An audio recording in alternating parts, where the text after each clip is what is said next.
A few moments later. আসসালামু আলাইকুম ভাই। আজকে আমরা চলে এসেছি দাওয়াত খেতে।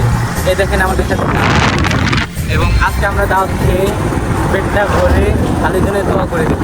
এবং আপনারা যারা খেতে চান তারা তাড়াতাড়ি চলে আসবেন আমাদের এই দাওয়াতের জন্যই। আমরা 3 দিন না খেয়ে আমরা এখন যাচ্ছি দাওয়াত খেতে। এই তো আমরা চলে এসেছি। এখন ভাবতেছি আমরা কিভাবে প্যাকেটে নেব, তার জন্য আমরা পকেটে করে নিয়ে চলে এসেছি। আর সামনে বাসায় এই মেয়েটি অনেক লজ্জা পেয়েছে, তাই মুখটা লুকিয়ে ফেললো। অনেকদিন যাবত এই ছেলেটি কিছু খায় না।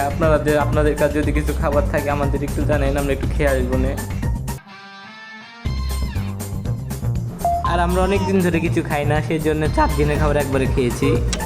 সবাই ভালো থাকবেন। আমরা খাবার খেয়ে এখন আমরা বিদায় নিচ্ছি আপনাদের থেকে।